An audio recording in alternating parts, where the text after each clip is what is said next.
Assalamualaikum warahmatullahi wabarakatuh. Oke, hari ini saya akan bahas lagi tentang aplikasi pinjam duit. Hari ini tanggal 26 April teman-teman ya. Jadi di video ini saya akan bahas lagi tentang aplikasi pinjam duit. Buat teman-teman yang saat ini telat bayar di aplikasi pinjam duit, teman-teman simak video ini sampai selesai agar teman-teman yang saat ini telat bayar tahu seperti apa sih resiko misalkan telat bayar di aplikasi pinjam duit. Di sini saya mempunyai aplikasi pinjam duit yang sudah telat bayar sekitar 1 bulan lebih teman-teman ya. Nah, seperti apa resikonya? Langsung saja kita buka aplikasinya ya. Oke.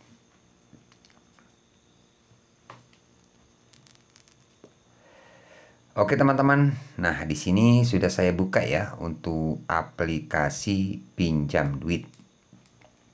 Jadi untuk aplikasi pinjam duit ini banyak sekali ya teman-teman yang telat bayar mungkin yang telat bayar karena pertanyaannya kebanyakan sama ya. Aplikasi pinjam duit apakah sebar data bang?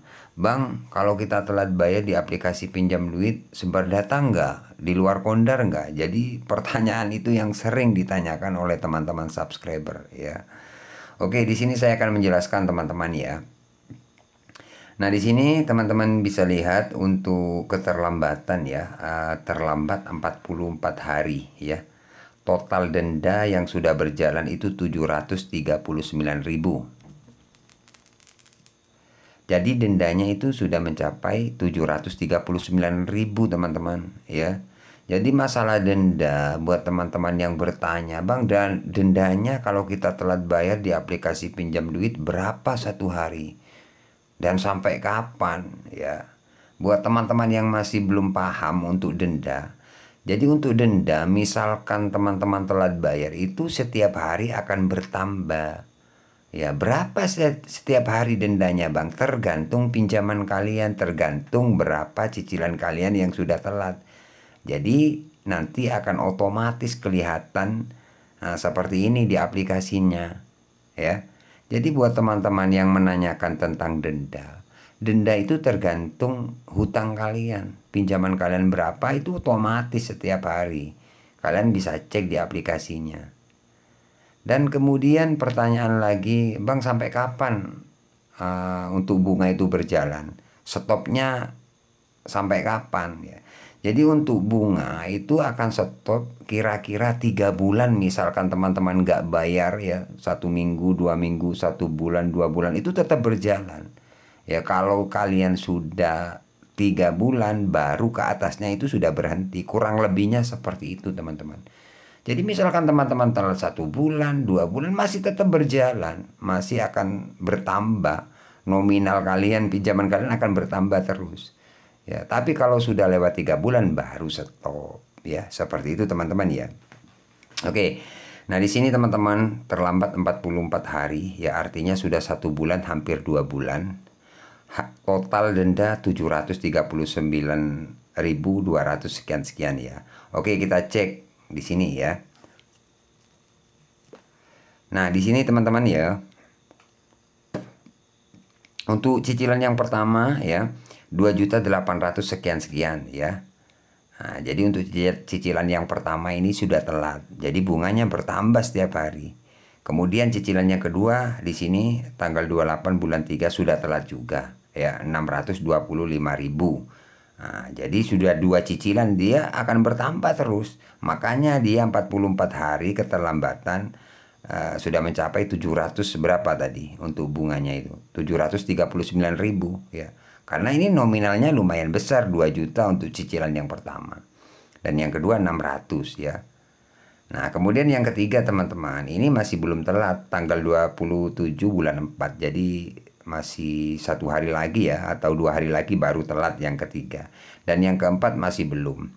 Nah, ini yang 2 cicilan aja totalnya. Pilih semua 4 periode. Jadi untuk 4 periode ini 4.879.000 sekian-sekian. Ya, jadi ini masih akan bertambah untuk nominalnya karena keterlambatan setiap hari seperti itu kan. Oke, di sini saya akan menjelaskan ya untuk resikonya teman-teman ya. Resiko gagal bayar di aplikasi pinjam duit apakah sebar data? Resiko gagal bayar di aplikasi pinjam duit apakah menghubungi di luar kondar, Bang? Nah, di sini saya akan menjelaskan. Untuk resiko gagal di aplikasi pinjam duit untuk sebar data itu tidak ada, teman-teman. Jadi nggak ada teman-teman subscriber saya yang gagal bayar itu disebar, nggak ada. Cuman kalau telat bayar kalian ya, kalian telat bayar 1 hari misalkan, 2 hari atau 1 minggu atau 2 minggu, biasanya memang dapat WA dari pihak penagih itu, biasanya neror kalian. Nerornya seperti apa, Bang? Misalkan teman-teman bertanya, biasanya kalau Anda nggak bayar hari ini, data Anda kami sebar, atau cara penagihan kami akan diperluas. Nah, itu sudah kalian berpikirnya macam-macam, takut disebar. Enggak, cuman kalian ketakutan sendiri ya. Ya, kalian hadapi lah, nggak usah takut ya, nggak usah takut. Misalkan kalian memang tidak ada dana, wah iya, saya telat bayar, saya nggak ada dana untuk pelunasan. Misalkan dapat WA kayak apapun, saya hadapi aja, apapun resikonya. Nah, misalkan kalian berpikir seperti itu, kalian tenang.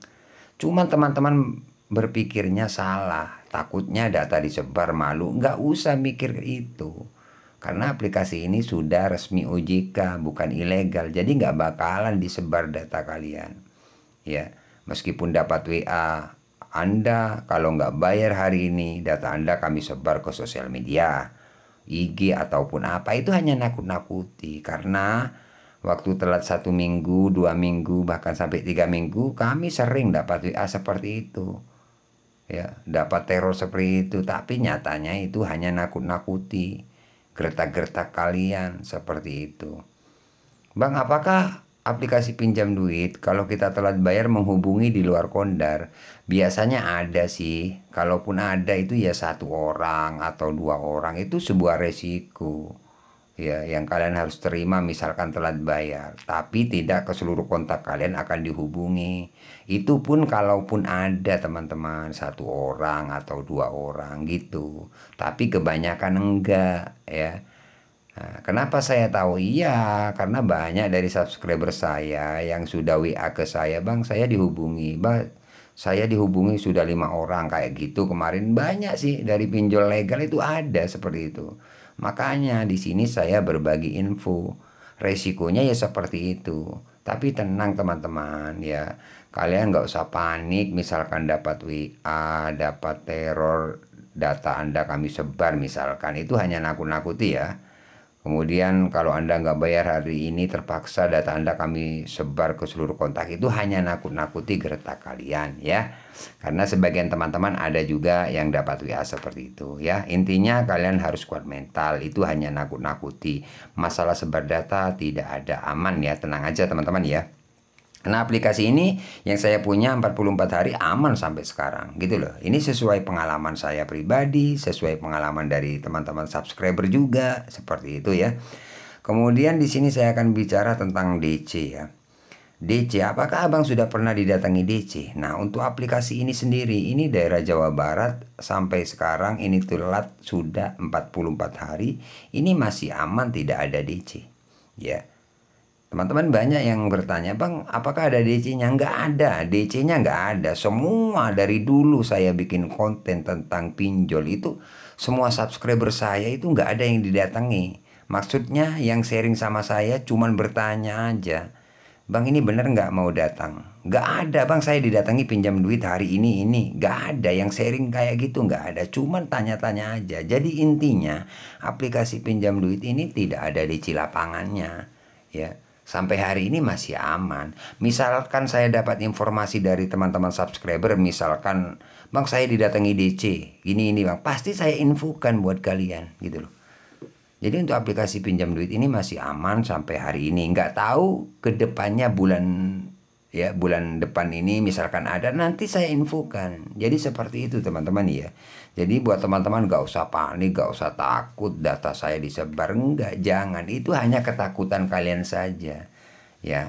Kalau saya diteror oleh pihak pinjol, saya kerjain sendiri seperti itu. Karena pinjol itu apa teman-teman? Kalau kalian telat bayar, kalian panik dan takut, semakin ditakut-takuti. Itulah cara penagihan dari pinjol, misalkan kalian telat bayar. Makanya saya sering bikin konten dari pihak pinjol legal, misalkan Nero itu DC mau datang, bukan 1 kali 2 kali, terus-terusan. Bahkan saya telepon, saya marah-marahin. Kalau mau datang, silakan datang Pak, jangan WA aja, nggak ada bukti. Dia marah teman-teman. Nah, ya gitu loh, itu hanya nakut-nakuti seperti itu teman-teman ya. Oke teman-teman, kiranya cukup sampai di sini saja ya untuk informasi tentang resiko gagal bayar di aplikasi pinjam duit, ataupun teman-teman yang galbay di aplikasi pinjam duit. Jadi aman ya, sejauh keterlambatan 44 hari hampir 2 bulan ini masih aman-aman saja. Oke teman-teman, silahkan komentar, tanyakan apa yang kalian mau tanyakan, silahkan ya. Jangan lupa like, komen, dan subscribe channel ini teman-teman ya, biar saya lebih semangat lagi menginformasikan tentang gagal bayar pinjaman online ya. Oke, terima kasih. Assalamualaikum warahmatullahi wabarakatuh.